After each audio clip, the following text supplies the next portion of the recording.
Ibu bapak, saudari-saudara, sobat Komsos yang terkasih dalam Kristus, selamat berjumpa kembali dengan Renungan Minggu Komsos Gereja Santa Maria Immaculata Paroki Tarakan. Hari ini kita memasuki Minggu Biasa yang ke-14. Bacaan Injil yang akan kita renungkan diambil dari Injil Markus bab 6 ayat 1 sampai dengan 6. Kutipan ini mengisahkan Yesus yang pulang kampung. Dia kembali ke Nazaret, ke tempat asalnya, untuk berjumpa dengan keluarga dan orang-orang sekampungnya. Tentu berita tentang Yesus juga sudah didengar oleh orang-orang sekampung Yesus. Karena Yesus sudah pergi kemana-mana, mengajar di mana-mana, dan membuat banyak mukjizat. Dan ketika Yesus berjumpa dengan orang-orang sekampungnya, mereka juga menunjukkan rasa kagum terhadap Yesus. Mereka juga merasa bangga terhadap Yesus. Namun yang aneh, setelah mereka kagum, mereka kemudian kecewa dan menolak Yesus. Kenapa? Karena mereka tahu siapa Yesus. Mereka kenal keluarga Yesus. Bahkan dikatakan anak tukang kayu, anak Maria. Yesus sudah dikenal sebagai tukang kayu. Dari mana semua kebijaksanaan yang diperoleh itu? Dari mana kehebatan-kehebatan itu dia dapatkan? Orang-orang sekampung Yesus yang awalnya kagum, kemudian menolak dia. Alasan mereka apa? Yang pertama tentu karena mereka tahu persis siapa Yesus, latar belakangnya, keluarganya, pekerjaannya, kegiatannya. Mereka sepertinya sudah benar-benar mengetahui seluruh hidup Yesus. Yang kedua, mereka sebetulnya mengharapkan sesuatu yang lebih. Kalau Yesus bisa melakukan macam-macam hal, mukjizat penyembuhan, pengajaran yang membuat orang terpesona, mereka juga ingin Yesus melakukan itu di kampungnya, untuk memajukan kampung, untuk membuat kampungnya menjadi terkenal. Orang zaman itu juga menantikan kedatangan Mesias, tokoh yang akan membebaskan bangsa Israel dari penjajahan Roma. Maka kalau Yesus begitu hebat, mestinya Yesus juga bisa melakukan hal itu. Kalau dia Mesias, dia pasti bisa membebaskan bangsanya dari perbudakan bangsa Romawi.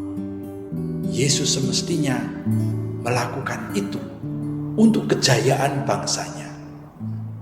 Namun rupanya yang ditawarkan oleh Yesus bukan Mesias politik. Yesus menawarkan pembaharuan hidup batin, pembaharuan kemanusiaan yang sudah terpuruk karena dosa, karena ketakutan, karena ketidakberdayaan manusia. Dan itu ternyata tidak seperti yang mereka harapkan. Mereka pun kecewa. Yesus heran akan ketidakpercayaan mereka. Karena ternyata Mereka mengharapkan sesuatu yang berbeda dengan apa yang ditawarkan oleh Yesus. Orang-orang dari luar kampung Yesus, mereka berbondong-bondong mencari Yesus, mengikuti Yesus, karena ajaran Yesus membuat mereka menemukan martabat hidup mereka yang sesungguhnya. Karya-karya penyembuhan yang dibuat Yesus membuat mereka dipulihkan dari keterpurukan. Yesus juga mentahirkan orang yang najis sehingga mereka kembali lagi ke tengah masyarakat. Yesus memulihkan kemanusiaan kepada martabatnya yang sejati. Tapi orang-orang sekampung Yesus ingin Yesus membuat mukjizat yang akhirnya menakutkan para lawan, menakutkan penjajah, membuat penjajah pergi karena berhadapan dengan Yesus yang punya kuasa-kuasa dari surga. Ibu bapak, saudari-saudara yang terkasih, itulah kesalahan orang Nazaret. Mereka berjumpa dengan Yesus yang mampu memulihkan kehidupan. Namun mereka tidak percaya karena mereka mempunyai agenda sendiri. Dan Yesus tidak mau mengikuti agenda mereka. Karya keselamatan ada di depan mereka, tetapi mereka tidak mau membuka hati. Hati mereka telah tertutup dengan program mereka sendiri.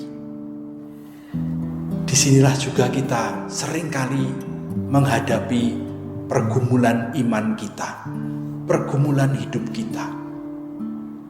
Dalam hidup beriman, dalam doa misalnya, kita seringkali menyampaikan keinginan-keinginan kita kepada Tuhan. Namun keinginan itu seperti tidak terjawab. Karena kita memaksa Tuhan menuruti keinginan kita. Tuhan sendiri mempunyai rencana yang lebih baik bagi kita. Tapi kita seperti menutup diri untuk membiarkan Tuhan membimbing kita, untuk membiarkan Tuhan menuntun kita. Minggu yang lalu kita melihat sikap orang beriman, Yairus dan wanita yang sakit pendarahan. Iman mereka kepada Yesus membuat mereka menemukan kesembuhan, menemukan hidup baru. Orang-orang Nazaret tidak menemukan hidup baru karena mereka ingin memaksa Yesus melakukan apa yang mereka minta, bukan melakukan apa yang dikehendaki Yesus. Inilah sikap yang harus kita ubah dari diri kita masing-masing juga. Kita harus membiarkan Tuhan bertindak, berbuat menurut apa yang menjadi rencana dan kehendaknya. Kita harus percaya Tuhan selalu menghendaki yang baik, yang positif untuk hidup kita. Dia tidak akan mencelakakan kita. Semoga iman kita kepada Allah yang menuntun kita kepada kebaikan senantiasa berada dalam hati kita. Tuhan memberkati kita dengan berkat-Nya yang melimpah. Dalam nama Bapa dan Putra dan Roh Kudus. Amin.